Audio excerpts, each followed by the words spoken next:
reasons. We have a really competitive rate at 4.45% currently. It's slightly lower than the usual market rate. Okay, and then for education loan overseas, I understand that the cost fee can be rather high. So what we can offer is actually up to 200,000 for the loan quantum, or up to 8 times of your guarantor's monthly income. And then for the overseas education loan, you can actually choose up to 10 years loan tenure for the repayment. And we do have very flexible repayment schemes, such as interest servicing, partial repayment, and standard repayment. So let me just elaborate more on the interest servicing part. Interest servicing is where you can choose to pay just the interest during the course of your studies for up to 3 years. Okay, so let's say your course is for 3 years. For the first 3 years, you can choose to pay just the interest part. But from the 4th year onwards, once you graduate, you will actually start to pay the principal plus interest, which is the standard repayment. For partial repayment, it's actually a partial, you pay more of the principal and some interest. And then after you graduate, it will be the full standard repayment as well. Okay, and then for those who can afford it, you can actually choose to start paying the standard repayment from the very start when you just started your course. Okay, let's go to the next slide. For our eligibility,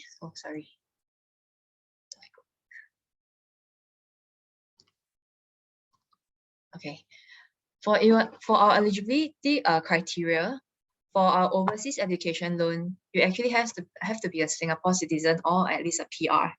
Okay, and the minimum age criteria for the student, which is who is the main applicant, you have to be 18 years old. For the guarantor, you have to be a minimum of 21 years old. So for the guarantor, you can have up to 2 guarantors, so that you can do a combined income calculation. Perhaps you can loan more with that. And then for one of the guarantor, we would actually prefer for your guarantor to be at least an immediate family member, but this is flexible. Even if it's like a relative, we can try to appeal for it as well. Okay, the criteria for the income criteria of the first guarantor, we would need at least 60,000 per annum, but for the second guarantor, it can be just at least 30,000 onwards. Okay. So why choose Maybank for education loan? First of all, our flexible repayment options, the 3 different ones that I've shared earlier: interest servicing, partial repayment, as well as standard repayment. Okay, and then we do financing in Singapore dollars or in any other currency, New Zealand dollars, AUD. Okay, our processing time is about 5 to 7 working days most of the time, unless it's more of like a complicated case, and then maybe that will take a little bit more time, but we are quite flexible in terms of appealing for the difficult cases. Okay, and then we have a team of dedicated education loan specialists who can really help you with your needs for the education loan. Right now, we do have an education loan promo package, because for our usual overseas education loan, the rate is actually at 4.88%. Currently, we are running a promotion until 30th of June 2022. It's at only 4.45%. It is eligible for all the applications via inquiry or online. Okay, you can also contact me directly and I can assist you with all your inquiries. The promo rate is also eligible for all loan tenures, 3 to 10 years, and then any loan amount at all. For overseas education loan, there's a minimum of 15,000. And then it's also applicable for all the loan repayment scheme that I mentioned earlier. Okay.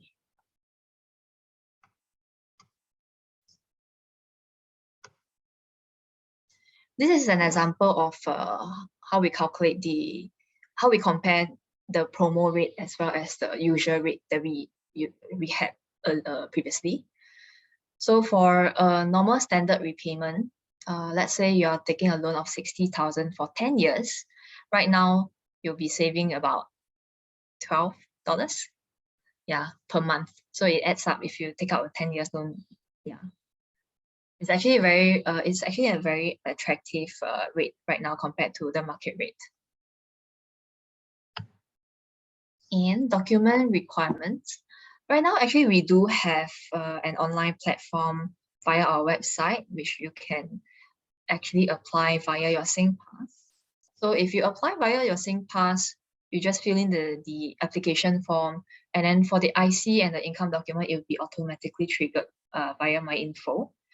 But for some of you who prefer to apply manually, okay, we do have application form, and then you have to prepare your IC, the latest 3 months payslip or 12 months CPF contribution of your guarantor. For self-employed, we will require the ARAS NOA. Okay, and then we also will need the official letter of acceptance from the school that you're accepted into, that will actually state the type, the duration, the course name, everything. All this has to be clear. Okay, and then most of the school, they don't actually give you a fee payment schedule, but they will at least tell you how much the course fee is a year. So from there, we can gauge how much you can loan in a way, because there's a cap to it. We cannot overfinance based on the total cost fee available. Okay, and we do also have accommodation loan. So if you are looking to loan more for your accommodation on top of the tuition fee, it is also possible, and we can discuss further outside of the webinar. So it's actually a very short session. I'll be taking some question and answer. But let me just find where will I see this?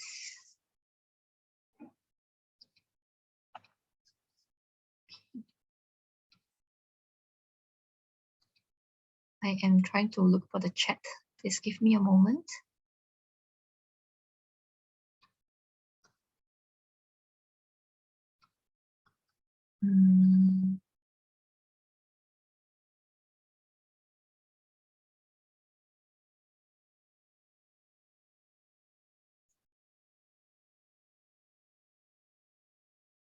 Where can I find it? The Q&A is at the bottom of the screen. Oh, on the screen. Oh, yeah, so sorry. No problem.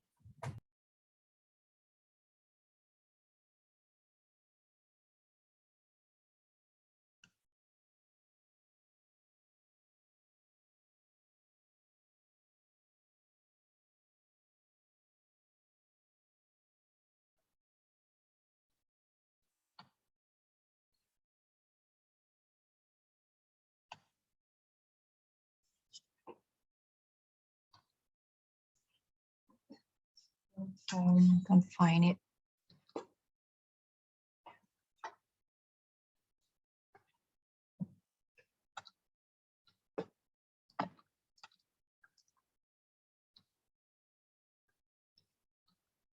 It's at the Zoom. Yes, guys, at the Zoom. Or would you like me to just read out the questions for you? Would you? So sorry. No problem. Okay, so for the first question, someone asked, for self-employed, you only need 1 year NOA? For self-employed, we will need at least 2 years NOA. Yeah, so minimum, the person has to be self-employed for at least 3 years in order to have the latest 2 years NOA. Okay, so for the next one, is there max age required for a guarantor?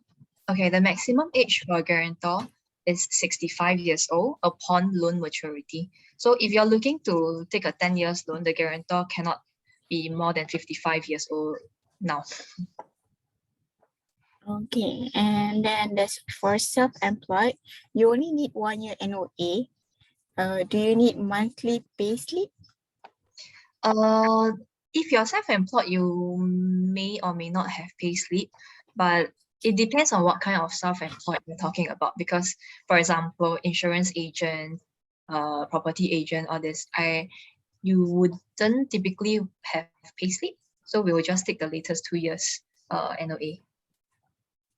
Okay, then in the chat, there's his daughter is less than 18 years old. How can they apply a loan for her?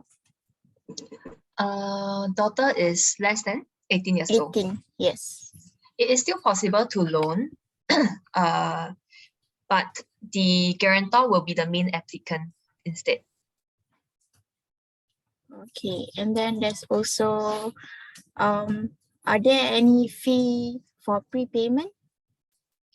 Prepayment, yes. So there is a 1% penalty if you decide to pay off a lump sum, or if you decide to pay off the full loan at any time within the loan tenor, it's also 1%.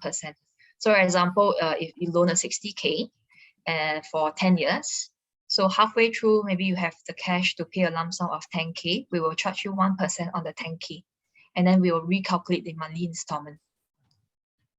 Okay, then the next one would be, is a guarantor a must in order to loan? For overseas education loan, yes, because we will not, even if the student intend to work part-time in the other country, we will not take in their income because we consider them as a full-time student. Okay, and then I think there's one more. Does the student needs to maintain any GP or results during studies? That's up to the school. For the bank's side, we will just loan according to the acceptance letter that states how much the course fee is. So if let's say it's like a 40,000 per year and then it's for 3 years, we'll just assume 40,000 times 3 years. Usually we will not even take into consideration like inflation, that kind of thing, because there's no proper percentage to it. All right. Sorry, there's one more. So what is the minimum income for the guarantor? Minimum income for the guarantor, because you can have up to 2 guarantors, at least one has to earn at least 60,000 per annum. So if you only have one, the guarantor has to earn 60,000 per annum. So if let's say the guarantor earns 60,000, we will loan 8 times of the monthly income, which will be 40,000 if the person is a Singaporean. Because for Singaporean, we loan 8 times of the monthly income, whereas for PR, we loan 6 times. Okay, then for self-employed parent to be guarantor, if her NOA is 84K, or 7K per month, will the max loan be granted at 56K, which is 7K times 8 months? Will there be any haircut be imposed for self-employed? Okay, actually I can see the questions now. I found it.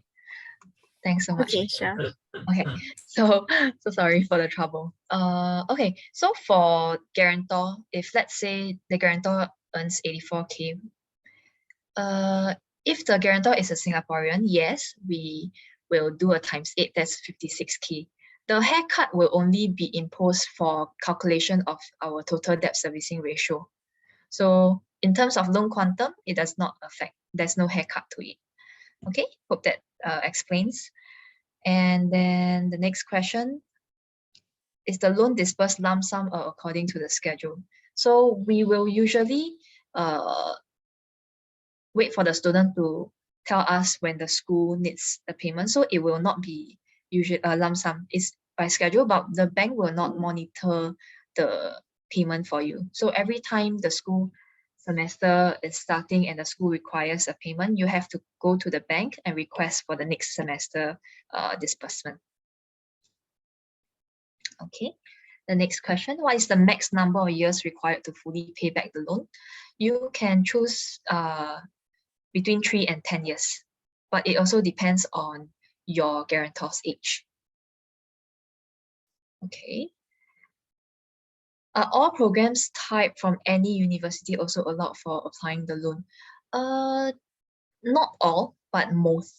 I'll give you an example. Usually for courses like music or culinary, we don't really finance, but typically all the rest are okay.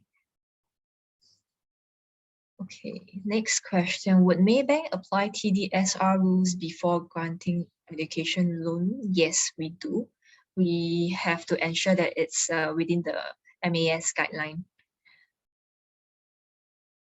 Okay, is the interest calculated based on disbursement? Yes, we do a progressive disbursement, so we will only charge you interest based on whatever you have used to pay the school. We do not charge you for any undisbursed amount. Okay, so far that's all I see. Any other questions for me? Okay.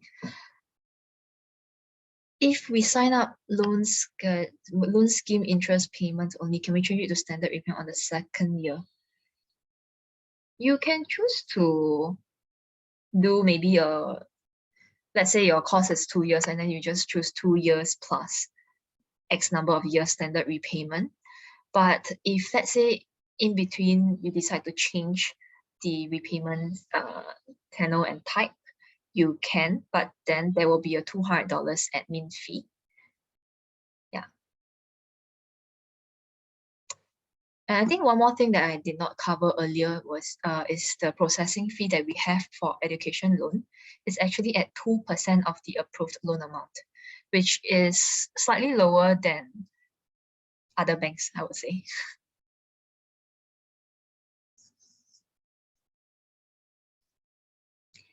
Any other questions for me?